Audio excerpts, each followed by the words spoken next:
Dear Amihan Stories presents The Secret of the Quintuplets Yaya, written by Emingard.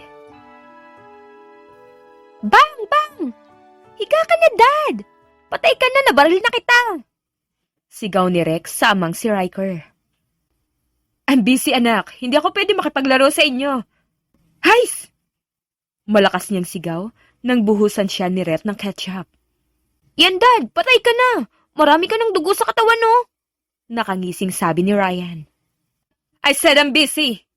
Mababalo na ako sa inyo! Sigaw niya ngunit hindi siya pinakinggan ng quintuplets. Patuloy pa rin ang mga ito sa pagbaril sa kanya. Hindi siya titigilan ng mga ito hanggat hindi siya sumali sa laro. I'm warning you all. Kapag hindi pa kayo tumigil, grounded kayo for the whole month. No allowance, not allowed to play. At igisa kayo ng silid. Gusto niyo ba yon? Seryoso na ang boses ni Riker nang tiningnan ang quintuplets. Hindi po, Daddy. Sorry na po. Hingi agad ng tawad ni Ronin sa kanya. Gusto lang naman namin makipaglaro sa iyo eh. You don't have time for us, Dad. Natigilan siya sa pagalit na tono ni Raiden. Malakas siyang napabuntong hininga. I can't play with you. I'm busy. May kumpanya akong pinapatakbo. Don't worry, kukuha ko ng bago niyong yaya para may kalaro kayo, okay? Whatever, Daddy, sabi ni Rev. Pasok na kayo sa kwarto niyo. I'm sleepy. Wika naman ni Ryan. Napabuntong hininga na lang siya nang isa-isang lumabas sa playroom ang kaniyang quintuplets. Napaupo siya sa silya. What am I gonna do? Bakit parang may mali ako sa pagpapalaki sa mga anak ko? Am I a bad father? Tanong niya sa sarili. Si Riker Kalyahan ay isa sa matatawag na young billionaire. Sa edad na 33 ay napalago niya na ang Kalyahan's Innovative Technology Company. Ang Kalyahan Group of Companies ay ang daddy niya ang nagpapatakbo at alam niyang sa kanya iaasa ng ama ang kumpanya kapag nagretiro na ito. Nang malaman niyang buntis ang girlfriend niyang si Noelia, ay naging masaya siya, lalo na nang malaman niyang quintuplets sa mga ito. Ngunit nahirapan si Noelia sa panganganak sa quintuplets, kaya ilang araw pagkatapos itong manganak ay pumanaw ito. Pinuntahan ni Riker si Aling Mona. Kakausapin niya ito para hanapan siya ng magiging yaya ng mga anak. Wala siyang tiwala sa agency. Nakailang kuha siya sa agency, pero wala siyang matinong nakukuha. Aling Mona, baka may kakilala ka na pwede magbantay ng quintuplets. Kahit isa lang muna. Basta mapagkakatiwalaan ko sa mga bata. Sabi niya sa ginang. Sige po, sir. Susubukan kong tumawag sa mga kakilala ko kung pwede silang maging yaya ng quintuplets. Sagot nito. Maraming salamat po, Aling Mona. Hindi na naman sila mahirap bantayan dahil malalaki na. Sana makakuha ko ng mapagkakatiwalaang magbabantay sa mga bata. Huwag po kayo mag-alala, sir. Makakakuha ka rin po. May awa ang Diyos. Salamat, Aling Mona. O siya, ayusin mo muna yung mukha mo. Alam kong ang quintuplets ang may kagagawan niyan. Siyang tunay, Aling Mona. Hindi ko na talaga alam ang gagawin ko sa kanila. Hayaan mo at tutulungan kita sa paghahanap. Sige na at magbihis ka na. Iahanda ko ang mga merienda nyo, maya-maya. Pagtataboy sa kanya ni Aling Mona, tumango lang siya rito at lumabas na mula sa kusina para magbihis sa kanyang silid. May dalawang yaya ang quintuplets. Mag-ina ang mga yon. Kaya lang kailangan ng mga itong mag-resign dahil may sakit ang asawa ni Aling Tessie. Kaya ngayon ay nahihirapan siya sa pagbabantay ng mga anak. Sa kabilang banda naman ay nagkasagutan ang mag-amang Ernesto at Yara Sullivan. Dad! Lahat na lang ginawa ko. Ano pa bang kulang? You're dictating my own life! Sigaw ni Yara sa ama. Yara, ginagawa ko lang to para sa'yo. Ikaw ang susunod sa yapak ko. You're going to inherit our company. Ikaw ang magdadala ng pangalan natin. Kaya ako ginagawa ang training na to. Paliwanag naman ng ama niya. I know para to sa akin, Dad. Pero please naman. Kailangan ko ring huminga. Nasasakal na ako eh. Ano ba? No. You need to learn this way, Yara. Sayo at sa gusto mo. Magtatrabaho ka para sa kumpanya. At susundin mo ang lahat ng gusto ko. I hate you, Dad. Sana hindi ikaw naging tatay ko. I really, really hate you! Malakas siyang sigaw at umiiyak na tinalikuran ng ama. Yara! Hindi pa ako tapos sa'yo! Tawag sa kanya ng ama Ngunit hindi na niya ito pinakinggan pa. Pagdating sa kanyang silid ay agad niyang kinuha ang dikipad na cellphone. Hindi alam ng kanyang ama na may iba siyang cellphone.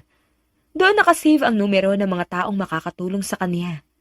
Hinanap niya ang numero ni Aling Mona, ang dati niyang yaya. Umalis ito nung magkasakit ang anak at hindi na rin bumalik bilang yaya niya. Ang mami niya ay nasa Paris at pinapatakbo ang sarili nitong kumpanya. Paminsan-minsan itong bumibisita sa kanila o hindi kaya ay sila ng daddy niya ang pumupunta sa Paris. Nakadalawang ring muna bago sinagot ni Aling Mona ang kanyang tawag. Iha, napatawag ka. May problema ba? Tanong nito sa kanya. Aling Mona, I need your help. Matutulungan mo ba ako? Halos pabulong niyang tanong dito. Oh, anong tulong ang gusto mo, Iha? Kailangan ko po ng trabaho. Kahit na anong trabaho. Makalayo lang ako kay daddy. Please po. Kaya mo bang ibibigay kong trabaho sa'yo? Kayang-kaya ko po, Aling Mona, kahit ano, please. Naghahanap si Sir Riker ng yaya para sa mga anak niya. Sigurado ka bang kaya mo at ikaw na ang kukunin ko? Sure na sure po. Gagawa lang ako ng resume ko. Gagamitin ko ang apelyido ni Mami para hindi agad ako matunto ni Dad. Sige, Iha, ikaw ang bahala. Dapat sabihin mo ang dahilan ng paglalayas mo, ha? Nako. Kapag nalaman ni Sir Ernesto na tinulungan kita, malalagot ako. May takot sa boses nito. Huwag po kayo mag-alala. Hindi po kita ipapahamak, Aling Mona. At magkwekwento din po ako sa inyo. O siya, ite-text ko sa iyong address. Pumunta ka na lang dito bukas, okay? Salamat po, Aling Mona. Bye po. Paalam niya dito. Bye. Mag-iingat ka, Iha. Paalam din ito. Pagkatapos nilang mag-usap ay agad niyang ibinaba ang cellphone at tinago yun. Mabilis ang kilos niyang ginawa ang mga dapat gawin. Hindi niyo ako magiging puppet, Dad. Pangako niya sa sarili. Samantala, sa private office ni Riker sa bahay, ay sunod-sunod na katok ang narinig niya. Yes, come in. Sabi niya sa taong nasa labas. Pumasok naman si Aling Mona. Sir, pasensya na sa abala. Sasabihin ko po sana na may nakuha na po akong yaya para sa quintuplets. Imporma nito sa kanya. Talaga? Mabuti naman po, Aling Mona. Salamat po talaga sa tulong niyo. Maaasahan naman po ang nakuha niyo, hindi ba? Oo naman, maaasahan po siya at maalaga din sa mga bata. Huwag po kayong mag-alala at aalalayan ko naman po ang bagong yaya ng quintuplets. Sige po, Aling Mona. May tiwala naman po ako sa inyo. Kahit bukas na bukas, pwede na siyang magsimula. Pupunta po siya dito bukas eh. Ako na lang po ang bahalang kumausap sa kanya bukas. Walang problema, Aling Mona. Ikaw na ang bahalang magpaliwanag kung ano ang dapat na gawin sa mga bata. Sabi niya rito. Okay po, labas na po ako. Tango lang ang isinagot niya rito. Muli ay bumalik na siya sa kanyang ginagawa. Ilang araw rin siyang work from home dahil sa mga anak niya. Kaya sigurado siyang tambak na naman ang papeles sa opisina. Napabuntong hininga na lang siya. Ang hirap talaga maging single dad. Kinabukasan ay sabay-sabay silang kumaing mag-aama. Tahimik ang quintuplets, kaya alam niyang nagtatampo ang mga ito. Mga anak, patawarin niyo na si Daddy. Sorry kung busy ako parati sa work at wala nang time para makipaglaro sa inyo. Ginagawa ko to para na rin sa future niyo. Paliwanag niya sa mga ito. Dad, kahit once a week lang naman po eh. We need you. Hindi lang damit at pagkain ang kailangan namin. We also need a daddy. Sabi ni Red. Oo nga po, Dad. Nandyan ka nga pero para rin namang wala. Wika naman ni Raiden. I promise you, babawi si Daddy. Tatapusin ko lang ang mga dapat kong tapusin. Then, mag-outing tayo. Ilang pangako pa po bang hindi niyo tutuparin? Naiiling na tanong ni Ryan. Mga anak, please, understand me. You should understand us too, Daddy. Kahit once a month lang, bigyan niyo naman kami ng oras. Nakakunot noong sabi ni Rex. Okay, this time, hindi ko nasisirain ang pangako ko sa inyo. I'll just clear my schedule para magkaroon ako ng time sa inyo. We hope na matupad na yan, Dad. Hindi naman po sana kayo politiko, hindi ba? Pasaring ni Ronin sa kanya.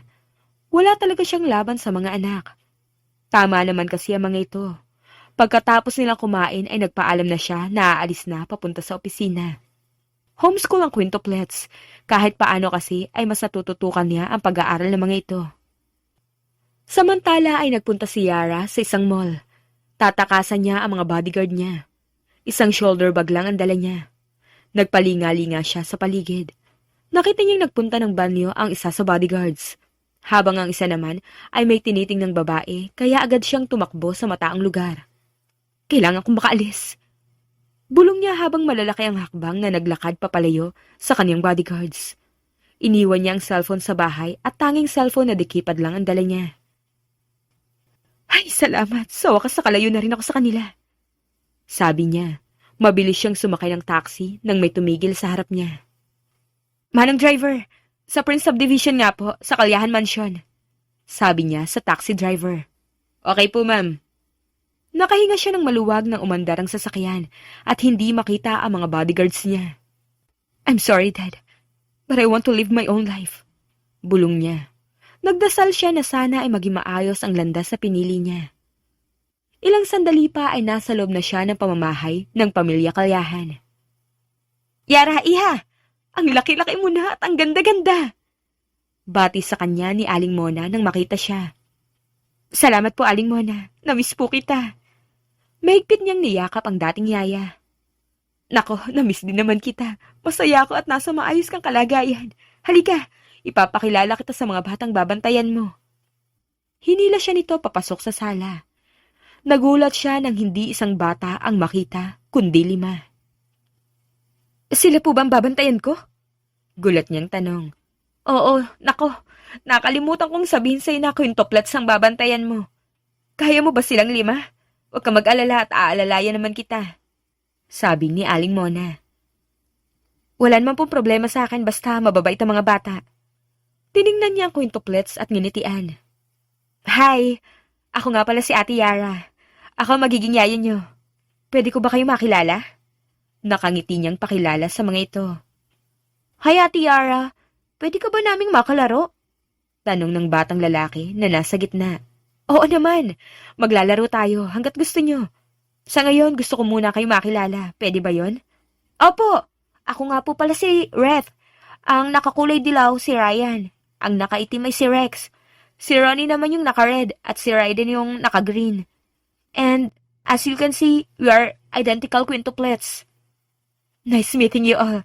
I hope na magbe-behave kayo at susundin niyo ako, maliwanag ba? Yes, Ate Yara! Sabay-sabay na sagot ng mga ito. Very good. Dahil bago pa lang ako rito, pwede ba muna ako magpahinga? Yes po, Ate Yara. Bukas na lang po tayo maglaro. Sabi ni Ronin. Thank you. Pangako ko maglalaro tayo bukas. Okay.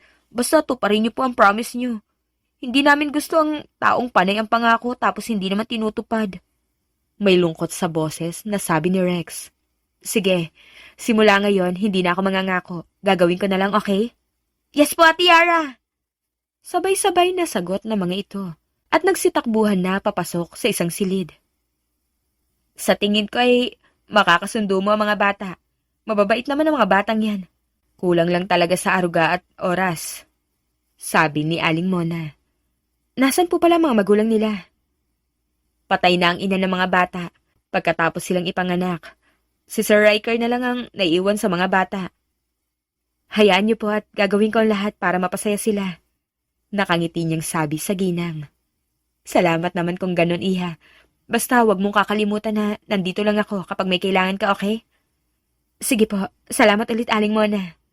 O siya, ihahatid na muna kita sa magiging kwarto mo. Mamayang hapon pa darating si Sir Riker, kaya mamaya mo na rin siya makikilala. Paliwanag pa nito, tumango na lang siya. Sana naman mabait ang tati ng quintuplets. Mahina niyang panalangin. Samantala ay katatapos lang ng trabaho ni Riker sa opisina. Tumawag kanina sa kanya si Aling Mona at sinabing dumating na raw ang mag-aalaga sa quintuplets. Mukhang magkakasundo naman daw ang mga anak niya at ang bagong yaya ng mga ito. Laura, i-cancel mong meeting ko bukas. May kailangan lang akong gawin sa bahay. If there's an emergency, call me, okay? Bilin niya kay Laura, ang kanyang secretary. Noted, sir. Ingat po sa pag-uwi. Sabi nito. Salamat. Umuwi ka na rin pagkatapos ng trabaho mo. Yes, sir. Agad na siyang sumakay sa elevator at nagpahatid sa ground floor kung nasaan ang parking lot. Makalipas ang ilang minuto, dumating na siya sa kanilang bahay. Aling Mona, ang mga bata po? Tanong niya sa kasambahay. Nasa playground po, sir, kasama si Yara. Nakangiti nitong sagot. Salamat, Aling Mona. Puntahan ko muna sila. Kakausapin ko rin ang bagong yaya ng quintuplets. Sige po, sir. Maghahanda lang kami ni Luningning ng merienda nyo. Salamat po. Tumango lang ang ginang at bumalik na sa kusina. Siya naman ay tinungo ang playroom ng mga anak.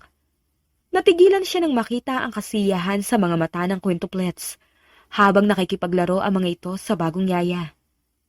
Tinitigan niya ang mukha ng babaeng kalaro ng mga anak. Magandang babae. Matangos ang ilong, medyo bilugan ang mga mata, at may maitim at makintab na buhok.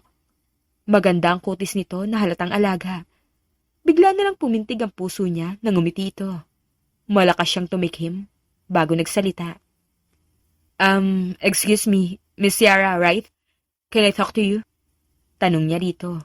Tumigil ang mga ito sa paglalaro at tumingin sa kanya. Sir, good afternoon po.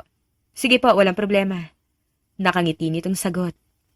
But, at Yara, we're still playing! Pagmamaktol ni Rex. Later, Rex, maglalaro ulit tayo. Kailangan muna kami mag-usap ng daddy nyo kasi nga bago lang ako rito, okay? Paliwanag nito sa anak niya. Okay po. Sa ngayon, ligpitin niyo muna yung mga kalat niyo. Pagkatapos magbasa kayo ng libro. Maliwanag ba? Opo!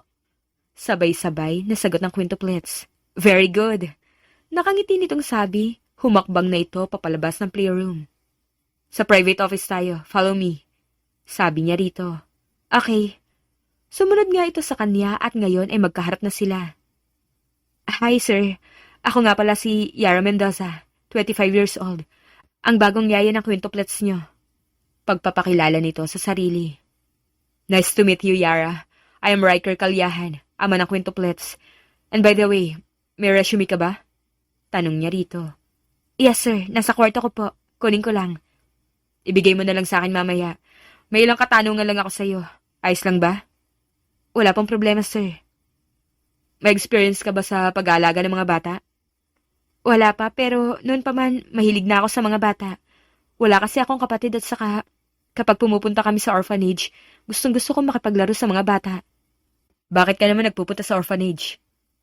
Ha? Kasi may kakilala ang nanay ko ron na madre, at minsan tumutulong si nanay sa pagpapakain sa mga bata. That's great. Gusto kong maalagaan ng mabuti ang mga anak ko. Don't worry, at homeschool sila, kaya hindi ka mahihirapan. Kapag maayos ka mag-alaga sa kanila, then wala tayong problema. Noted, sir. Magkano palang sahod ko? 50,000 a month. Ayos na ba yun sa'yo? 5 bata din ang babantayan mo. Sabihin mo lang kung nalilitan ka. Sabi niya habang nakatitig sa dalaga. Wala na po. Okay na ako sa 50,000 pesos a month. Yan lang po bang sasabihin mo, sir? Babalikan ko na kasi sana yung quintuplets. Sabi nito. Yes, ayos na. May tiwala naman ako kay Aling Mona sa pagkuha niya sa'yo. Salamat. Babalikan ko na po sila. Paalam nito na tinungaan niya lang. Bakit? Parang may kakaiba kay Yara. Tanong niya sa sarili nang makalabas na ang dalaga mula sa kanyang opisina. Sa kabilang banda ay sapu-sapu naman ni Yara ang kanyang dibdib. Ang bilis ng pagtibok ng puso niya. Hindi niya alam pero nang matitigan ng ama ng quintuplets, ay agad na bumilis ang tahip ng kanyang dibdib. Huminahon ka, Heart. Hindi tayo nagpunta rito para maghanap ng Prince Charming, ano? Kastigo niya sa pusong hindi pa rin humuhupa sa lakas ng tibok. Huminga siya ng malalim para kalmahin ang sarili. Nagpunta muna siya sa kusina para hanapin si Aling Mona. 2 piraso lang ang damit na dala niya, kaya magpapabili siya rito. Ayos sana kung sa online shop siya bibili, pero natatakot siyang matunton ng kanyang ama. Kailangan niya mag-ingat. Aling Mona, pwede bang makisuyo? Tanong niya rito. Ay, siya ba yung bagong yaya ng quintuplets? Ang ganda naman, parang artista! Sabi ng isang babaeng mukhang kasing edad niya lang. Hi, ako si Yara, at ako nga ang bagong yaya ng quintuplets. Pakilala niya rito. Hi, ako si Luningning, kasama ako ni Aling Mona rito. May isa pa kaming kasama, baka nasa laundry room at naglalaba. Sabi naman ni Luningning. Anong kailangan mo, Yara? Tanong ni Aling Mona sa kanya. Itatanong ko lang kung mamamalengke ka po ba? Magpapabili lang sana ako ng ilang damit, kung ayos lang po sa inyo. Pakiusap niya sa ginang. Wala namang problema sa akin, Iha. Ilista mo lang ang ipapabili mo. Yara, sa online shop ka na lang. May app ako ng online shop. Gusto mo gamitin? Wika ni Luningning. Talaga? Ayos lang ba? Oo naman. Mamaya ipapahiram ko ang cellphone ko sa'yo. Nasa kwarto ko pa Naka-charge. Sige, salamat ha. Sa playroom na muna ako. Paalam niya sa mga ito. Okay, sige. Puntahan na lang kita mamaya.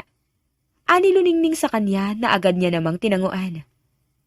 Kinagabihan ay agad na inasikaso ni Yara ang 5 bata. Pagkatapos ng mga itong kumain, ay umakyat agad sila sa silid ng mga ito. Okay, bago matulog, dapat nakapagpunas na kayo. Ihahanda ko lang ang mga damit nyo. Sabi ni Yara sa quintuplets. Ate Yara, liguan mo naman po kami please. Pakiusap ni Rev. Ay sus, naglalambing agad. Sige na nga, ako nang magpapaligo sa inyo. Ayusin ko lang ang mga damit nyo, okay? Sige po. Hintayin ka ba namin sa loob ng banyo? Pinutol niya ang sasabihin pa ni Raiden. Nope, sabay-sabay tayong papasok ng banyo. Baka mamaya magtakbuhan pa kayo sa loob at madulas, kaya hintayin niyo na ako. Hay, sige na nga po, ikaw na ang masusunod. Sabi ni Ronin. Napangiti naman siya, masunurin ang mga ito. Nang maihanda na niya ang damit ng quintuplets, ay sabay-sabay na silang pumasok sa banyo. Isa-isa niyang pinaliguan ang mga ito. Ayaw niya sanang mabasa pero winisikan siya ng mga ito ng tubig, kaya naman basang-basa siya. Mabuti na lang at may bathrobe sa loob ng banyo. Ako nang magbibihis sa inyo at tuyuin muna natin ang mga buhok niyo bago kayo matulog. Sabi ni Yara sa mga bata. Mabuti na lang talaga at sadyang mahilig siya sa mga bata. Ilang beses na rin siyang nag-volunteer sa orphanage noon, kaya naman feeling niya, ganun na lang din ang ginagawa niya ngayon. Okay! Sabay-sabay na sagot ng mga ito. Pagkatapos bihisan ay isa-isa niyang pinatuyo ang buhok ng mga ito gamit ang blower. Ate Yara, wala ka pa po bang boyfriend? Tanong ni Ryan sa kanya. Boyfriend? Saan niyo naman nalaman ang tungkol sa boyfriend-boyfriend na yan? Natatawa niyang tanong dito. Sa TV po, sagot ni Rex. Kaya dapat hindi kayo nanonood ng TV. Kung ano-ano kasi ang nakukuha niyo sa mga yan Sagutin niyo po muna ang tanong namin. May boyfriend ka po ba? Si Ronnie naman ang nagtanong. Wala pa po at no boyfriend since birth ako, no? Wala pa sa plano ka magkaroon ng boyfriend. Kami po, pwede niyo po ba kaming gawing boyfriend? Inosenteng tanong ni Rex sa kanya. Mahina siyang natawa. Yes po, kayo ang boyfriends ko, o di ba? Yay! Dapat po wala kaming kaagaw sa iyo Amin ka na po. Sabi ni Raiden na siyang ikinatawa niya. Ilang sandali pa ay tuyo na ang buhok ng mga ito. Siya, matulog na kayo. Bukas na ulit, okay? Ate Yara, basahan niyo po kami ng story, please. Pakiusap ni Rex. Kayo talaga. Pasalamat kayo at malakas kayo sa akin. Anong story ba ang gusto niyo? Kahit ano po. Inaantok na sabi ni Rex. Kumuha siya ng isang storybook sa bookshelves na mga ito. Umupo siya sa gilid at nagsimulang magbasa. Pagkatapos niyang magbasa ay napangiti siya nang makitang mahimbing na ang tulog ng quintuplets. Ibinalik niya ang libro at inayos ang pagkakakumot ng mga bata. Isa-isa niya ring hinalikan ang mga ito sa ulo. Good night, kiddos. Bulong niya bago lumabas mula sa silid ng mga ito. Nagpunta siya sa silid ni Luningning para mag-online shop. Naibigay na rin niya kay Sir Riker ang hinihingi nitong resume. Isang linggo na ring binabantayan ni Riker ang mga kilos ni Yara at masasabi niyang maganda ang pagbabantay nito sa mga anak niya. Kaya lang ay parang iniispol na nito ang mga bata. Kaya kinagabihan, pinatawag niya ang babae sa kanyang private office. Nag-angat siya ng tingin nang marinig ang pagbukas ng pinto. Good evening, Sir Riker. Ipinatawag niyo raw po ako? Tanong nito sa kanya. Yes, we have something to talk about regarding sa pagbabantay mo sa mga bata. Maupo ka. Itinuro niya ang bakanteng upuan. Salamat po. Ano po ang tungkol sa akin? Well, maayos naman ang pagbabantay mo sa kanila. Nakikinig sila sa'yo at may improvement na rin sa ugali nila. But the thing is, masyado mo yata silang iniispol. Ibinibigay mo sa kanila ang lahat ng gusto nila, which is not good. Pasensya na kayo, sir, ha? Pero mukhang mali po ang pagkakaintindi niyo sa ginagawa ko. Look, ako ang mahihirapan kapag ibinigay mo sa kanila ang lahat ng hilingin nila. Deserve naman nila yun eh.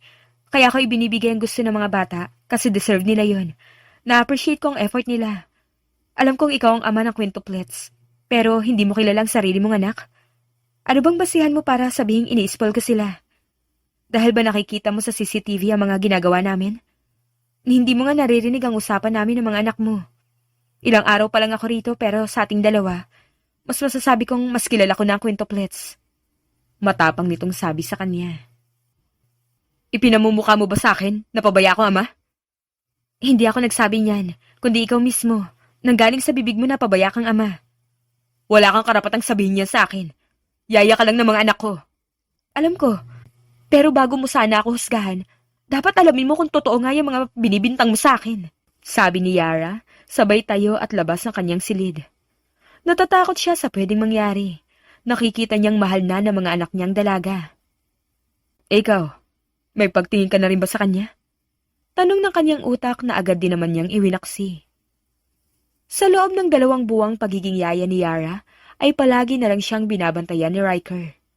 Minsan ay nahuhuli niya itong nakatitig sa kanya, at ang puso niya naman parang lalabas na sa ribcage dahil sa sobrang lakas ng pagtibok. Nasa library ang quintuplets. May klase ang mga ito kaya nasa garden muna siya para magpahangin. Mukhang malalim yata ang iniisip mo. Pwede ka namang mag-share sa akin kung anong problema mo. Napalingon si Yara nang magsalita si Riker sa tabi niya. Wala naman akong iniisip. Nakatulala lang ako kasi bored ako. Sagot niya. Gusto mo bang maglaro? Ano ako? Bata? Sa quintuplets mo yan sabihin. Alam ko matutuwa mga yun. Kilalang kilala mo na talaga mga anak ko. Tama ka. Mas kilala mo sila kaysa sa akin. Nahimigan ni Yara ang lungkot sa boses ni Riker. Bakit hindi mo sila bigyan ng oras? Kahit weekends lang, alam mo, sabik na sabik sila sa pagmamahal ng mga magulang. At saka, wala na silang nanay, kaya naghahanap sila ng kalinga ng isang ina. At ikaw ang pumuno sa pagkukulang ko sa kanila bilang isang ama. Ikaw rin ang naging ina nila. Yara, nakikita ko sa mga anak ko kung gaano kanila kamahal. Mukhang mas mahal ka pa nga nila kaysa sa akin eh. Hinawakan niya ang kamay nito. Naramdaman niya ang tila kuryenteng dumaloy sa katawan niya nang maglapat ang kanilang balat. Mahal ka ng mga anak mo. Nararamdaman ko yun. Kailangan mo lang talaga silang bigyan ng oras para makilala niyo ang isa't isa. Alam mo ang trabaho, nakakapaghintay yan. Pero ang mga anak mo, minsan lang sila maging bata. Kapag lumaki ang mga yan, hindi mo na sila malalaro, malalambing at makakausap. Life is too short para sayangin mo ang pagkakataong makasama sila habang bata pa. Natigilan ito sa kanyang sinabi. Bigla itong yumuko.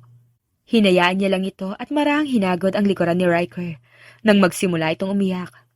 Hinayaan niya na ilabas nito ang nasa kalooban nito. Naiintindihan niya rin si Riker.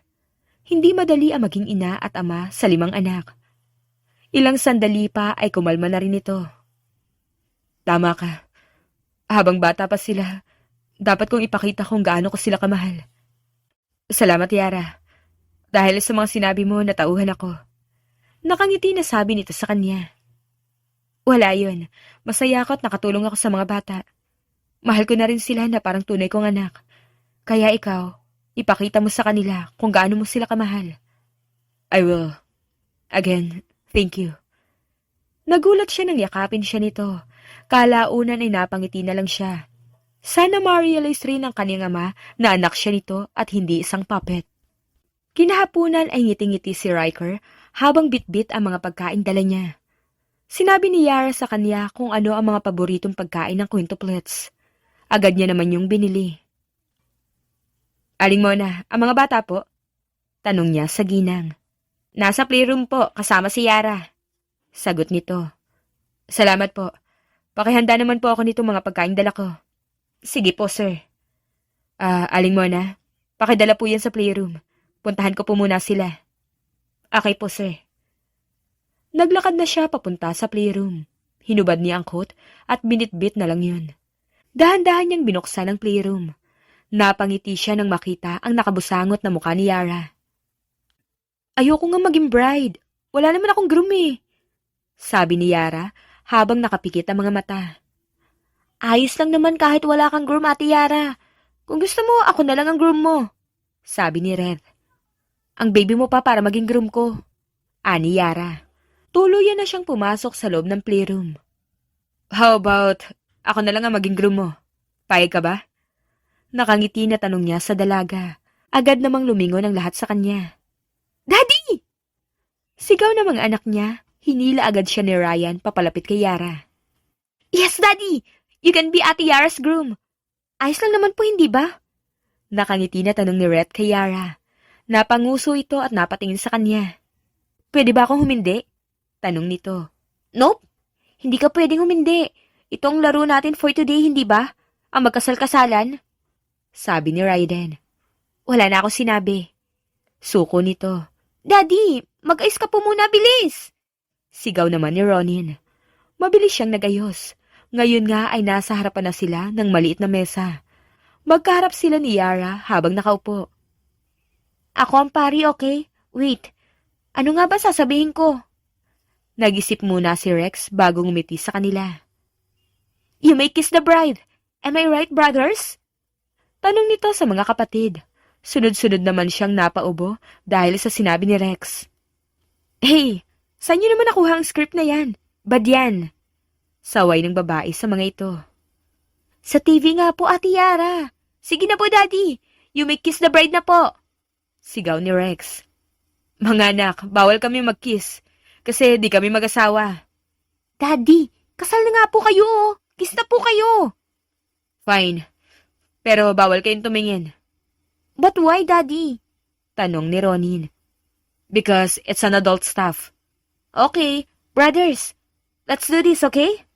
Sabi ni Ryan. Okay! Nagulat si Riker nang bigla silang posasa ng mga anak. Laro ang poses lang yun, pero gawa sa bakal at may susi yun. Kids, what are you doing? Tanong ni Yara sa mga ito. After the kiss, it's honeymoon time. Enjoy! Sigaw ni Rev. Nagtawa na naman ang mga bata paglabas ng playroom. Sabay silang napabuntong hininga ni Yara. Ano bang naisip ng mga anak ko? At may paganito sila. Mahina niyang tanong. Ay naku, wala na tayong magagawa. Kaya mahiga na lang tayo sa kama, pagod ako. Sabi ni Yara. Hey, ayos lang ba sa'yo na magkatabi tayo? Wala na tayong magagawa, nakaposas tayo. Kung sa bagay, matulog na lang tayo. Sang-ayon niya sa dalaga. Sabay silang tumayo at nagtungo sa kama at nahiga. Mabilis na ipinikit ni Yara ang mga mata at ilang sandali pa ay nakatulog na ito. Tinitigan niya ang babae. Ang ganda talaga nito. At sigurado na siya na ito ang gusto niyang maging ina ng mga anak at ang gusto niyang makasama sa habang buhay. Araw ng Sabado at nasa bahay lang si Riker. Gusto niyang magpa-impress kay Yara. Sisimulan na niyang ligawan ito. Pero dadahan-dahanin niya lang at baka mabigla ito. Slowly but surely ang tirada niya. Maaga siyang nagising at naghanda siya ng almusal para sa kanila. Kumakanta-kanta pa siya sa kusina habang nag-aasikaso. Mukhang masaya ka yata, iho. Nakangiti na tanong ni Aling Mona sa kanya. I'm just happy, Aling Mona. Nakita ko ng babaeng gusto ko makasama habang buhay. Talaga? At sino ang maswerteng babaeng yan, ha? You know her, Aling Mona. Sa tingin ko, siya na ang matagal ko nang hinahanap. Ibig mong sabihin, may nararamdaman ka na para kay Yara? Oo, Aling Mona. Mahal ko na siya. Natahimik si Aling Mona sa sinabi niya. Sigurado ka na ba dyan sa nararamdaman mo para kay Yara? Yes, Aling Mona. Sigurado na po ako. Bakit? May problema ba? Wala naman. Sige na. Ituloy mo na nga yung ginagawa mo. May gagawin lang ako sa laundry room. Paalam nito. Sige po, Aling Mona. Salamat. Ilang sandali pa nga ay tapos na siyang magluto at inayos niya na ang pagkain sa mesa. Hi, Sir Riker. Good morning. Bati sa kanya ni Yara. Nilingon niya ito. Good morning, Yara. Halika, sabayan mo na akong kumain. Ako naghanda ng mga yan. Talaga? Marunong ka pala magluto? Konti lang naman. Hindi ako ganun kagaling. I hope you like it. Oo naman, ang mahalaga, nag-e-effort ka. Tsaka, may okasyon ba kaya ka naghanda nito? Tanong nito.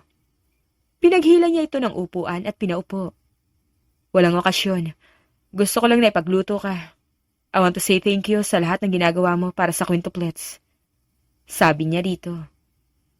Hindi mo na sana to ginawa. Mahal ko na ang quintuplets. Kahit makukulit sila, nakakawala naman ng stress sa kakulitan nila. Isa pa, trabaho ko ang alagaan sila. Sana, mahalin mo rin ako, kahit hindi mo yung trabaho. Bulong niya. Ha? Anong sabi mo? Wala. Kumain na tayo. Nakangiti niyang sabi at inasikaso si Yara. Panay naman ang saway nito sa kanya pero hindi siya nagpatinag.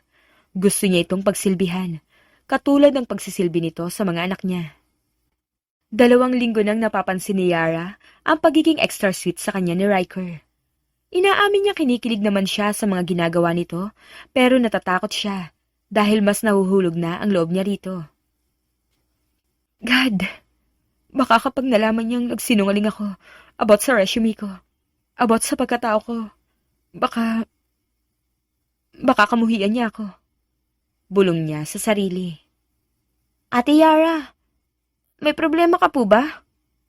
Tanong ni Ryan sa kanya. Wala akong problema. Sige na at magbasa na muna kayo. Mamaya na tayo maglaro. Nakangiti niyang sabi rito. Tinawag ni Ryan ang mga kapatid at pinalibutan siya ng mga ito. Ate Yara, pwede ka ba naming tawaging mami? Tanong ni Rex. Marahan niyang hinimas ang buhok nito. Pwede naman. Simula ngayon, tawagin niyo na akong Mami Yara. Imbis na Ate Yara, ayos na ba? Yay! We love you po, Mami Yara! Sigaw ni Ref. Mahal ko rin naman kayo, kahit na hindi kayo nanggaling sa akin. Pero galing naman kayo sa puso ko dahil mahal ko kayo. Salamat sa pagmamahal mo, Mami Yara. Sana po maging tunay ka naming mami. Sabi naman ni Ronin. Oo nga po, sana ilove mo din si daddy namin, tapos magpakasal kayo. E di, totalan namin kay mami, hindi po ba? Segunda naman ni Raiden. Masuyo yung hinaplos ang buhok ng bawat isa. Alam nyo, hindi madaling pumasok sa ganyang relasyon. At saka, kahit naman hindi kami ng daddy nyo, pwede nyo pa rin naman ako maging mami. Mahal ko kayo, mahalaga kayo sa akin. At pangako, hindi ko kayo iiwan. Paliwanag niya sa mga ito. Agad siyang niyakap na mga ito. Parang sumikip ang dibdib niya. Ramdam niyang nangangailangan ang mga ito ng kalinga ng isang ina. Ayaw naman niyang sabihin pa yun kay Riker. Nakakahiya at baka isipin nitong ginagamit niya lang ang mga bata. Pangako ko sa inyo na pupunuin ko kayo ng pagmamahal. Mula kayo sa puso ko at poprotektahan ko kayo. Sabi niya sa sarili. Humiga muna siya sa couch sa loob ng playroom at ipinikit ang mga mata dahil medyo masama ang pakiramdam niya. Nagising si Yara dahil sa masuyong paghaplos sa kanyang buhok. Nang magmulat siya ng mga mata ay nagtama ang paningin nila ni Riker. Akma siyang babangon nang pigilan siya nito. Huwag ka munang bumangon. May lagnat ka kaya magpahinga ka muna. Masuyo nitong sabi. Ang quintuplets, nasan sila? Nangako pa naman ako sa kanila na maglalaro kami ngayon.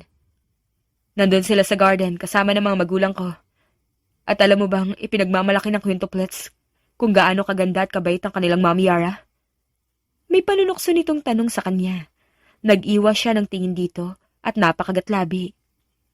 Gusto kasi nila akong tawaging Mami at gusto ko rin naman yun. Napalapit na sila sa akin at itinuturing ko na rin silang parang akin. Kaya sana, wag mo silang pagalitan. Dahil lang sa pagtawag nila sa akin ng Mami.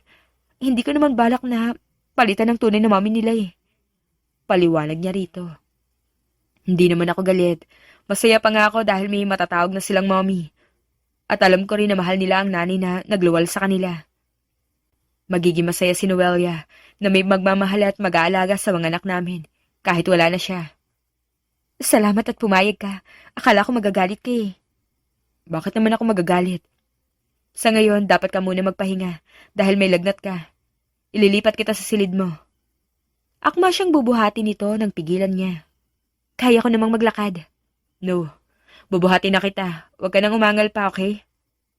Wala na siyang nagawa pa kundi ang tumango na lang. Medyo nahihilo din kasi siya. Maingat siya nitong binuhat papunta sa kanyang silid. Ipagluluto kita ng sopas. Hindi ka pa raw kasi kumakain. Sabi pa nito matapos siyang maingat na ihiga sa kama. Si Aling Mona na lang. Nakakahiya naman kasi sa'yo. Ayan sis, ako na. Magpahinga ka na lang muna, okay? Marahan itong hinaplos ang kanyang buhok. Tumango naman siya. Ilang sandali pa nga ay lumabas na ito ng kanyang silid. Samantala, habang naghahanda ng pagkain si Yara, ay nakaisip ng isang plano si Riker. Tinawag niya ang quintuplets para tulungan siya sa gagawin. Mga anak, gusto niyo bang maging mami si Mami Yara niyo? Nakangiti niyang tanong sa mga ito. Yes po, Daddy! Sabay-sabay na sagot ng mga ito. Kung ganon, dapat tulungan niyo akong mapasagot siya. Payag ba kayo? Daddy, love niyo po si Mami Yara? Tanong ni Rhett sa kanya. Oo, love na love ko si Mami Yara niyo. Kaya nga gusto ko siyang ligawan. Payag ba kayo? Oo naman po, Daddy. Gusto naming maging isang pamilya tayo. Sabi ni Rex. At saka po, huwag kayong mag-alala dahil hindi po namin makakalimutan si Mami Noelia namin. Sabi ni Ronin. Salamat. At kahit wala na ang mami niyo, mahal niyo pa rin siya. So, tutulungan niyo na ba ako manligaw kay Mami Yara niyo? Yes po, Daddy! Sabay-sabay na sagot ng mga ito. Pagkatapos nga niyang magluto ay nagpunta sila sa playroom kung nasaan ang art materials ng quintuplets. Nagsulat siya sa bond paper at nilagyan niya ng dekorasyon. Nang matapos ang ginagawa ay pinatalikod niya ang mga anak at dinikit sa likod ng mga ito ang kaniyang ginawa. Ayan, tapos na. Tara na. Baka gutom ng Mami Yara niyo. And let's surprise her. Excited niyang sabi sa mga anak. Daddy, paano po kung i-reject ka ni Mami Yara? Baka ayaw niya sa'yo. Inosenteng tanong ni Raiden sa kanya. Kung i-reject niya man ako, hindi ako susuko. Liligawan ko pa rin siya hanggang sa magustuhan niya na ako. Paliwanag niya sa mga ito. Daddy, fighting! Sigaw ng quintuplets na ikinatuwa niya. Sunod-sunod na kumatok si Riker sa silid ni Yara. Nang marinig niya ang boses nito ay agad siyang pumasok kasama ang quintuplets. Mami Yara, kumusta ka? Tanong ni Ryan kay Yara. Ayos lang ako. Lagnat laki lang to. Nakangiti na sagot ni Yara sa bata. Yara, kumain ka ng sopas na niluto ko habang mainit pa. Tsaka dinalhan din kita ng gamot sa lagnat. Imporma niya sa babae. Salamat. Hindi ka na sana nag-abala pa. Pwede ba yun? Aalagaan kita sa abot na makakaya ko. Thank you. Pakilagay na lang dito at kakain na ako. Baka hindi mo pa kayang sarili mo. Ang mas mabuti pa, subuan na lang kita. Umupo siya sa gilid ng kama. Ay! Ang sweet mo naman po, Daddy! Sigaw ni Rex. Pinamulahan naman ang mukha ang babae. Kayo talaga mga bata kayo. Concern lang ang daddy niyo sa akin, okay? Mami Yara, kain na po at susubuan ka na ni Daddy. Mahimik panunoksong wika ni Ref. Nang tingnan niya ang dalaga ay pulang-pula na ang mukha nito. Sa wakas ay nagpasubo rin ito sa kanya. Pagkatapos kumain ay sinanyasan ni Riker ang quintuplets na pumesto na.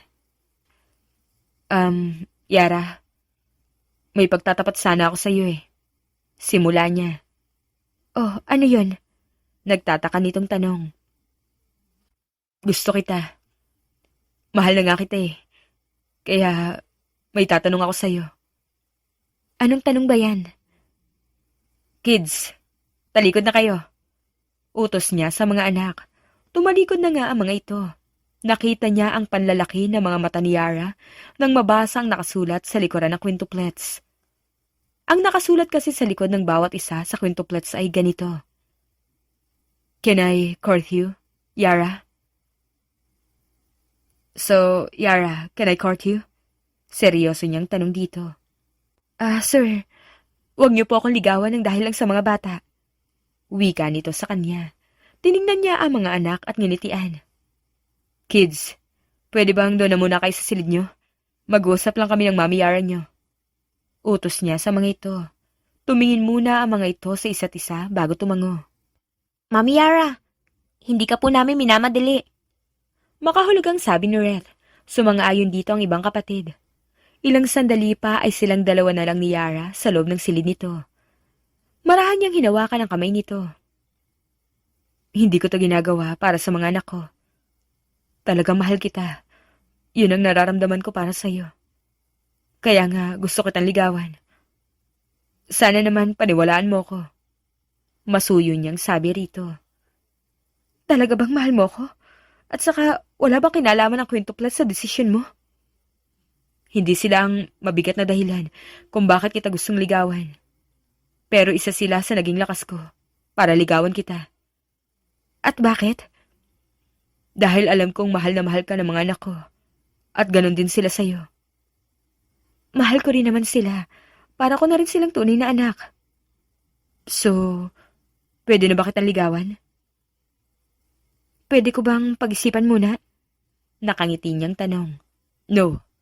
Kahit naman reject mo ako, liligawan at liligawan pa rin kita. Nakangiti niya ring tugon. Ilang linggo na ang nakalilipas nang sabihin ni Riker na liligawan siya nito. Kagat-kagat ni Yara ang kanyang labi dahil kinakabahan siya. Kaya ko to. Kaligayahan ko ang nakataya rito. Sabi niya sa sarili. Sunod-sunod siyang kumatok sa private office ni Riker.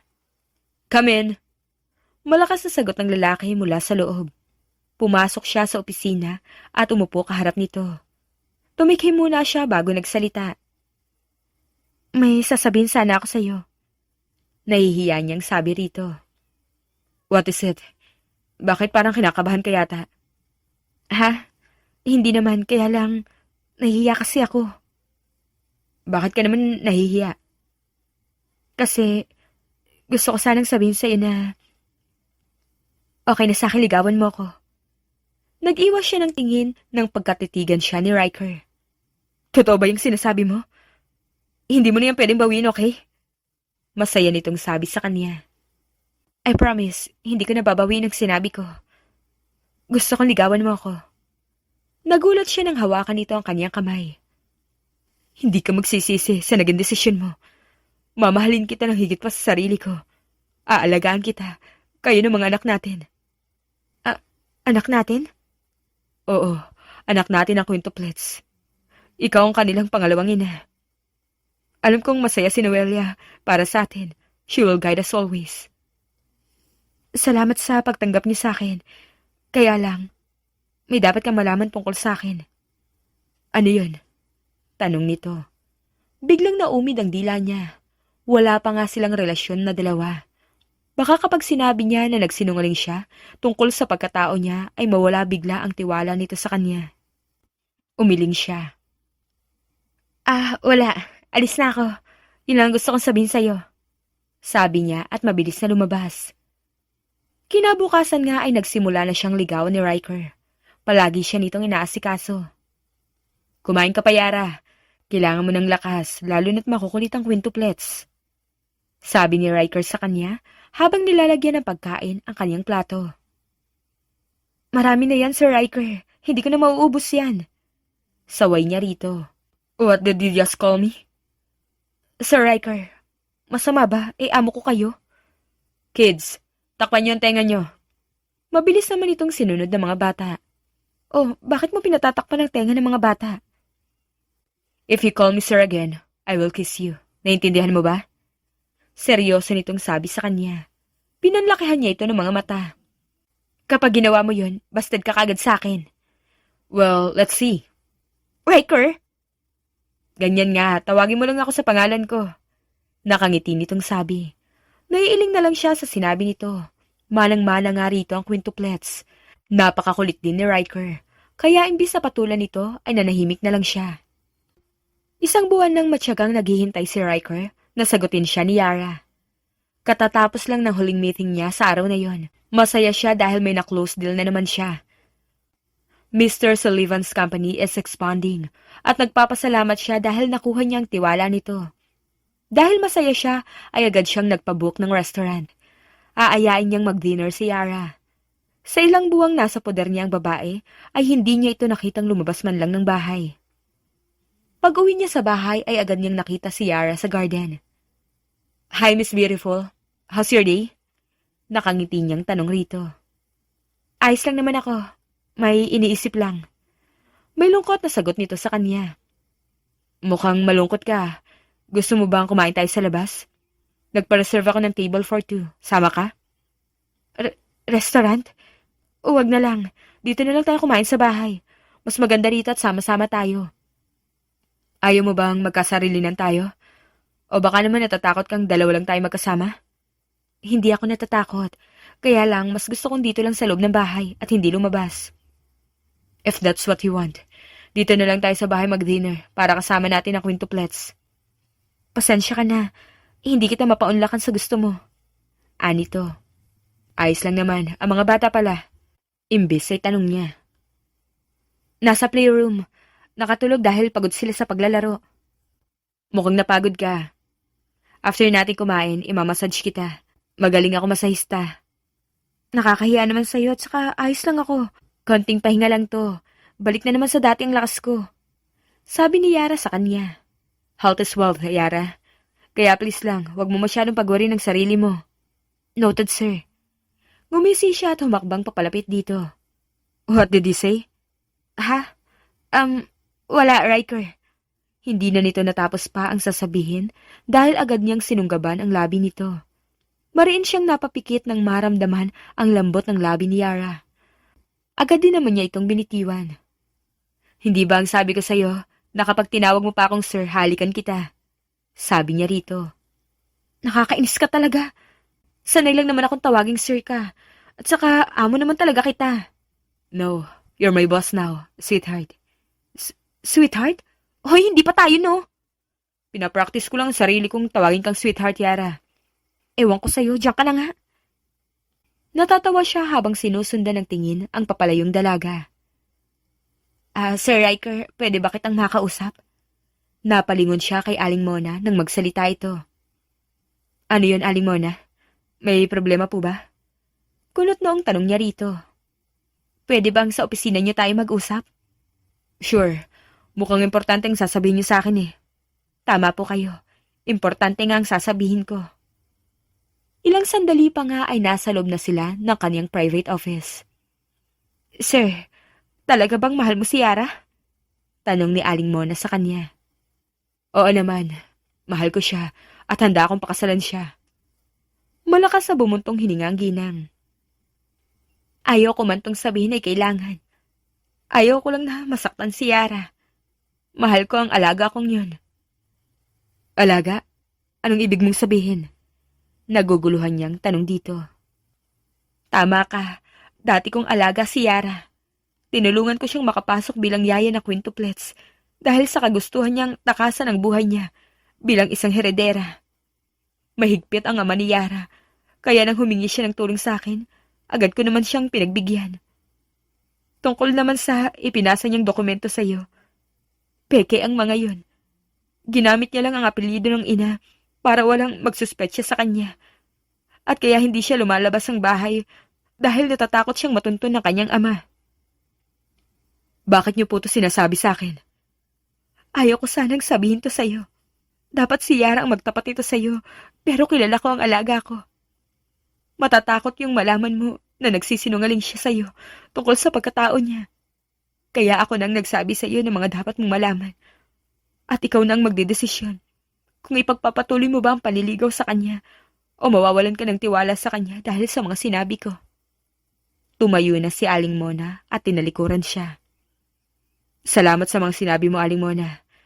Pero kahit ano pang pagkatao ni Yara, mahal ko talaga siya at hindi yung magbabago. Kahit sino pa siya. Nakangiti niyang sabi sa ginang. Tumango lang ito sa kanya bago lumabas mula sa kanyang opisina. Mahal kita, Yara. Kaya wag ka matakot na sabihin sa akin ang totoo, sweetheart. Bulong niya sa sarili. Nang gabing yun ay sama-sama silang kumain ng hapunan. Kung pagmamasdan, para silang masayang pamilya. Araw ng Lunes, at ngayong araw na isipan ni Yara na sagutin si Riker. Ayaw niya nang patagalin ang panliligaw nito. Pareho naman sila ng nararamdaman at yun ang mahalaga. Aling Mona, luto na po ba tong bihon? Tingnan niyo nga po. Tanong ni Yara sa ginang. Oo, luto na yan. Ano bang isusunod mong iluto? Beef steak po. Tapos isusunod ko ang empanada ko.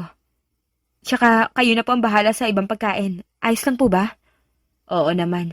Nakapag-order na rin pala ako ng cheesecake. At syempre, mayroong chocolate cake para sa quintuplets. Salamat po. Tamang-tama. Pagdating ni Riker mamaya, handa na ang lahat. Iha, mahal mo ba siya? Naging seryoso ang boses na tanong ni Aling Mona. Apo, mahal na mahal ko na si Riker. Masaya ako para sa inyong dalawa. Sana lang matanggap niya ang totoong Yara Sullivan. Aling Mona. Shh. Kung mahal ka ni Sir Riker, tatanggapin ka niya kahit sino ka pa. Kaya bilisan mo na dyan, okay? Sige po.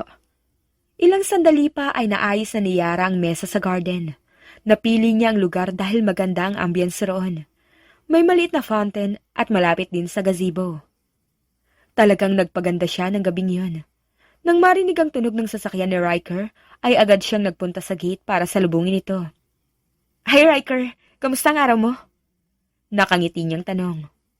I miss you all day, sweetheart. Kinilig naman siya sa sinabi nito. Di yakapin mo ako. Miss mo pala ako buong araw eh. Pwede kitang yakapin? Gulat nitong tanong. Oo naman. Natawa siya nang mahigpit siyang yakapin ng lalaki. May sorpresa pala ako para sa'yo. Sabi niya habang nasa loob ng yakap nito. Anong sorpresa pala yan? Dinner date kasama ako. Bigla itong lumayo sa kanya. Talaga? Yes, kaya tara na. Nang hindi ito gumalaw ay siya nang humila sa kamay nito at dinala ito sa garden. Surprise! Nakangiti niyang sabi. Wow! I'm really surprised, sweetheart. Ano ba ang okasyon at bakit may paganito ka? Secret, mamaya mo malalaman. Ang quintuplets, nasan sila? Nasa kwarto nila, naglalaro na sila. Tapos na naman sila sa assignments at tapos na rin sila magbasa. Kaya hinayaan ko na silang maglaro muna. Kasama ba nila si Aling Mona? Oo, siya nga pala. Ako nagluto ng pansit, beef steak at empanada. Sana magustuhan mo. Kahit na anong luto pa yan, magugustuhan ko. Basta ikaw nagluto. Huwag mo na akong bulahin pa, kumain na lang tayo. Tamang-tama at gutom ako. Pero kahit sinabi ni Riker na gutom ito, ay siya pa rin ang una nitong inasikaso na siya namang ikinataba ng puso niya. Pagkatapos nilang kumain ay nag-slice siya ng cake para sa kanilang dalawa ni Riker. May sasabihin ako sa iyo, Riker. Simula niya. Ano yun, Yara? Sinasagot na kita. Riker. Hindi niya natapos ang sasabihin nang bigla siya nitong niyakap ng mahigpit at pinupog ng halik ang buo niyang muka. Mahina siyang natawa dahil sa naging reaksyon nito. Tayong dalawa na. Girlfriend na kita. Tama ba ako? Tsaka hindi mo na pwedeng bawiin ang sinabi mo dahil mayroon tayong witness. Nakangiti nitong sabi. Mommy! Daddy! Sigaw ng quintuplets at nagsitakbo papunta sa kanila. Kids, sinagot na ako ng mami Yara niyo. Girlfriend ko na siya. At soon, magiging mami niyo na talaga siya. Masaya nitong balita sa mga bata. Yay, Mami Yara! Sabay-sabay na kanta ng quintuplets. Masayang-masaya si Yara habang nakikitang masaya ang mag-ama. Talagang hindi siya mabubuhay kapag nawalay sa kanya mga ito. Nasa gazebo sina Yara at Riker. Pagkatapos ng kainan at kulitan kasama ang quintuplets, ay agad ang mga itong nakatulog dahil sa pagod. Yara, thank you. Thank you for making me happy. Nakangiting sabi ng lalaki sa kanya habang nakayakap ito sa kanyang likod. Masaya rin naman ako. Hindi ko na kailangan pang ilihim ang nararamdaman ko para sa'yo. Nakangiti niyang sabi. Matagal mo na akong gusto? Secret, hindi ko sasabihin no. Kahit hindi mo sabihin sa akin, Yara, ang mahalaga sa akin ngayon, akin ka na. Mamahalin at poprotektahan kita kahit sino ka pa. Seryoso nitong sabi sabay halik sa kanyang buhok. Napapikit na lang siya. Kailangan na lang niyang mag-ipon ng lakas para sabihin dito ang totoo niyang pagkatao. Mabilis na lumipas ang 1 linggo. Nagpapasalamat si Yara dahil hanggang ngayon ay hindi pa rin siya natutunton ng kanyang ama. Mami Yara, birthday po ni Daddy bukas. Let's buy him a gift po. Nakangiting sabi ni Rex sa kanya. Bukas ang birthday ng daddy niyo? Bakit hindi niyo sinabi sa akin? Tanong niya rito. We don't know po. Punta po tayo sa mall, Mommy. Please? Pakiusap naman ni Raiden. May driver naman po tayo, si Manong Jack. Segunda ni Ronin. At saka, mabilis lang po tayo, Mommy. Please? Wika naman ni Ryan. Pretty please po. Pakiusap ni Reth. Malalim siyang napabuntong hininga. Naiiling na tiningnan niya ang quintuplets. Makakahindi ba ako sa inyo? Basta bilisan lang natin ha, hindi ako pwedeng magtagal sa labas eh. Sabi niya sa mga ito. Yes po, Mommy! Sabay-sabay na sagot ng mga ito. Pagkatapos magbihis ay agad silang umalis papuntang mall. Isa lang ang bibilhin natin sa daddy niyo, okay? At gusto kong ibili siya ng bagong business suit. Ano sa tingin niyo? Question ni Yara sa quintuplets. Approve, Mommy! Sang-ayon ng mga ito. Kaya naman yun ang binili nila pagdating sa mall. Long time no see, my dear daughter. Napalingon si Yara nang marinig ang boses ng kanyang ama habang naglalakad sila patungo sa parking area. Daddy? Nanginginig ang boses niyang tawag sa pangalan nito. How are you, Yara? Sa tingin mo talaga makakapagtago ka ng matagal sa akin? Hindi mo yata kilala ang daddy mo, iha. Mga bata, hintayin niyo muna ako sa kotse, okay? May kakausapin lang ako. Kahit takot ay pilit pa rin niyang nginitian ang quintuplets. Ayaw niyang matakot ang mga ito. Okay po, Mommy. Mabuti na lang at mabilis na pumasok sa sasakyan ang mga bata. Mommy? Umalis ka sa bahay para maging instant nanay ng mga batang yun? Are you out of your mind? Sigaw ng daddy niya. Dad, can you please relax? Relax? No way, Yara. Ikaw ang tagapagmana ko. At dahil nakita na kita, sasama ka sa akin sa ayaw at sa gusto mo. Or else may mangyayari sa mga batang yan. Daddy, hindi niyo pwedeng idamay ang mga bata. Wala silang kasalanan. Then, sumama ka sa akin ngayon din. Huwag po muna ngayon. Bukas po, uwi ako sa bahay natin. I promise you. Pakiusap niya sa ama. Okay, fine. Bukas uuwi ka sa bahay. Magtatrabaho ka pa para sa kumpanya. Maliwanag ba? Yes, Daddy. Siguraduhin mong uuwi ka. Tumango na lang siya at mabilis sa sumunod sa mga batang nasa sasakyan. Mommy, sino po yun? Tanong ni Rev. Daddy ko, tayo na po, Manong. Sabi niya sa driver. Pinilit niyang maging masaya sa harapan ng mga bata. Ayaw niyang madamay ang mga ito sa problema niya. Kinabukasan ay sinorpresa nila si Riker. Nagluto sila ng mga pagkain at bumili ng birthday cake para rito. I didn't expect this. Maraming salamat sa inyo mga anak. And thank you so much, Yara. Nakangiting sabi nito.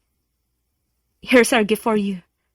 Sabi niya rito at ibinigay ang regalo nila ng quintuplets. Hindi ka na sana nagabala pa.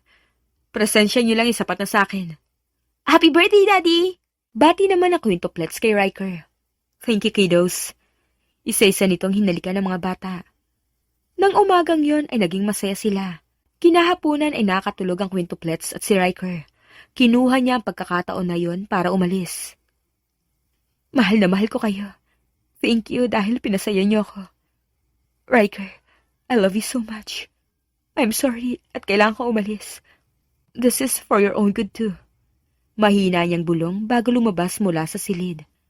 Nagpaalam muna siya kay Aling Mona na babalik na sa kanilang mansyon at nalaman na ng kanyang ama kung nasaan siya. Mag-iingat ka, iha. Ako na ang bahalang magpaliwanag kay Sir Riker. Maraming salamat po, Aling Mona. Tumango lang ang ginang. Naghihintay na sa labas ang sasakyan ng kanyang ama at agad na siyang sumakay. Pagdating niya sa kanilang bahay ay agad siyang sinalubong ng ama. Simula ngayon, magkakaroon ka na ng mas maraming bodyguard. At bawal ka lumabas ng hindi ko alam. Naintindihan mo ba ako, Yara? Wika ng kanyang ama. Yes, Daddy. Basta huwag mong sasaktan ng mga bata. I will not. Hindi naman ako kriminal para gawin ko yun. Umakyat ka na sa taas at magpahinga. Tumango lang siya at mabilis na umakyat sa kanyang silid. Samantala ay nagising si Riker at agad na hinanap si Yara. Aling Mona, si Yara po. Tanong niya sa ginang. Iho, umalis na si Yara. Sagot nito. Ano pong ibig niyong sabihin na umalis si Yara? Bumalik na siya sa bahay nila. Hindi ba at sinabi ko kung sino talaga siya? Nalaman ng daddy niya na rito siya nakikituloy, kaya siya umalis. Alam niyo ang bahay nila, hindi ba? Pwede niyo bang ibigay sa akin? Kakausapin ko ang daddy niya. Please. Okay, isusulat ko na lang sa papel ang address nila. Good luck, Sir Riker. Isinulat nito ang address at ibinigay sa kanya. Kailangan kong planuhin ang una kong hakbang. Lalo na't si Mr. Sullivan pa lang daddy ni Yara, na siyang business partner ko. Bulong niya sa sarili. Nang magising ang quintuplets, ay hinanap din ng mga ito si Yara. Ipinaliwanag niya sa mga itong sitwasyon at ipinangako niya sa mga ito na ibabalik sa bahay nila si Yara. Araw ng Lunes at may meeting siya kay Mr. Sullivan. Kakausapin niya ito tungkol kay Yara. Kung kailangan niyang ligawan uli ito, ay gagawin niya. Good morning, Mr. Sullivan. Have a seat. Nakangiti niyang sabi rito. Good morning. Natapos mo na ba ang proposal?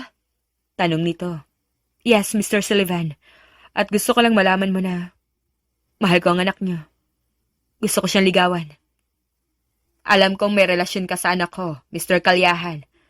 Akala mo siguro ay uupo na lang ako pagkatapos kong malaman na sa'yo nagtatago ang anak ko ng ilang buwan. Do you think I am a fool? Mr. Sullivan, totoong mahal ko si Yara. Handa akong pakasalan siya. At lahat ay gagawin ko para ibigay mo ang basbas sa amin. Speaking of lahat ay gagawin mo para sa anak ko. Well, may papagawa talaga ako sa iyo. I love my daughter. At siya ang aking heredera. Hindi ko siya ibibigay basta-basta. Lalo na sa mga lalaking hindi ko kilala. Sabihin niyo lang po sa akin at gagawin ko ng buong puso. Determinado niyang pahayag. Sinabi nga ni Mr. Sullivan sa kanya ang gagawin. Isang buwan siyang magtatrabaho sa kumpanya ng mga ito at walang special treatment. Makalipas ang 2 buwan, ay nakuha na rin niya ang loob ni Mr. Sullivan. Congratulations! Pinatunayan mo sa akin na karapat-dapat ka sa anak ko, Mr. Kalyahan. Nakangiti na inilahad nito ang kamay sa kanya. Thank you po, sir.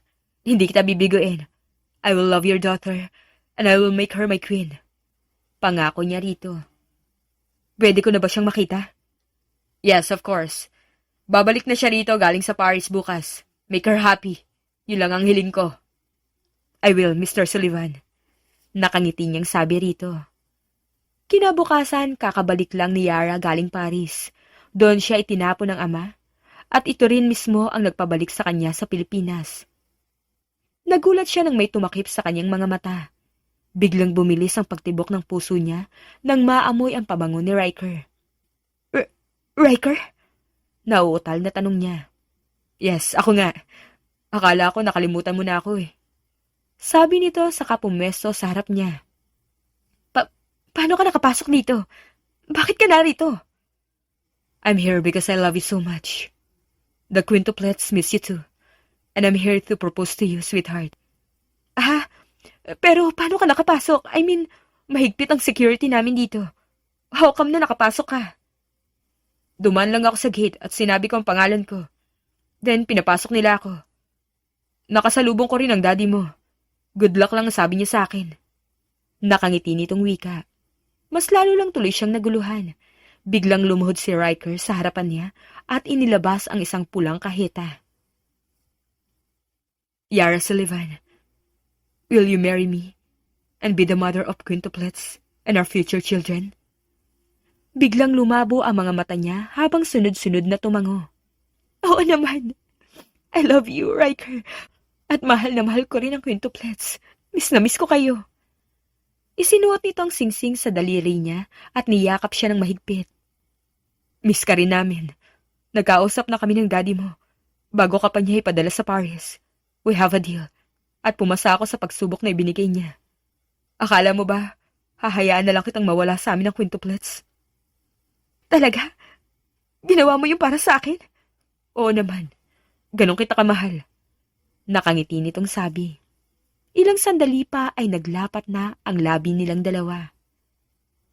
Umabot ng 3 buwan ang preparasyon ng kasal ni Yara at Riker. Hindi pumayag ang daddy ni Yara na maging simple lang ang kasal. Nag-iisang anak lamang daw siya nito at 1 beses lang siyang ikakasal. Kaya gusto nitong ibigay ang pinakamagandang kasal para sa kanya. Pagkatapos ng kasal, ay agad silang nagpunta sa reception. Sa Amazing Hotel ang reception. Isa yun sa pinakasikat na hotel sa buong bansa, maging sa ibang bansa. Congratulations, anak. I hope masaya ka sa lalaking pinili mo. Nakangiting bati sa kanya ng ama. Yes, Dad. Masaya po ako. Masayang masaya. At salamat po dahil tinanggap niyo siya para sa akin. He deserves you, Iha. Niyakap siya ng ama, maging si Riker. Binati rin sila ng mga magulang ng asawa niya. Congratulations, Mommy and Daddy! Finally! Happy family na tayo! Masayang bati ng quintuplets sa kanila. And I will be the best mommy, may quintuplets. Sabi niya sa mga ito. Nagyakapan silang 7. Yun na ang simula para mabuo ang kanilang pamilya.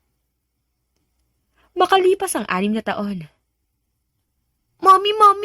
Kuya Rev, Kuya Ronin, Kuya Rex, Kuya Ryan and Kuya Raiden are bullying me. Sumbong ng kanyang 4 na taong gulang na anak na si Zara. Bakit? Anong ginawa ng mga kuya mo sa'yo ha? Nakangiti niyang tanong dito. Ayaw po nila akong pahiramin ng damit nila. I want to be a boy. Sigaw nito. Princess, you're a girl, hindi boy. Makinig ka sa mga kapatid mo. No way! I want to be a prince, not a princess. Come here, baby. Daddy will make you prince. Nakangiting sabi ni Riker sa anak. Agad itong nagpakarga sa ama. Thank you, Daddy. Hinalikan nito ang ama. What a daddy's girl. Naiiling na nangingiti niyang sabi rito. Mama's boy naman kami. Sigaw naman ang quintuplets na ikinatawa na lang niya. I love you, sweetheart. Nakangiti na sabi ng asawa sa kanya. I love you too. Kayo na mga bata. Nakangiti niya ring tugon. Masaya siya dahil mas lalo pa silang nagiging matatag ni Riker sa kabila ng mga pagsubok sa kanilang pagsasama. Nang magretiro ang daddy niya, ay inilipat na nito sa kanya ang pamamahala sa Sullivan's Technology Engineering Company. Hanggang ngayon ay kasosyo pa rin ng kumpanya nila ang kumpanya ng asawang si Riker. Kahit pa nga naging busy na siya sa kumpanya, ay hindi pa rin niya nakalimutan ang pagiging ina sa mga anak at maging asawa para kay Riker. Kung may natutunan man siya sa mga pinagdaanan niya sa buhay, yun na siguro ang pagmamahal sa mga batang hindi siya ang nagluwal, pero mahal niya na parang sa kanya nang galing. The end. Kung nagustuhan niyo ang aming istorya, ay huwag kalimutan na mag-like at subscribe. Mag-iingat po tayong lahat. Salamat!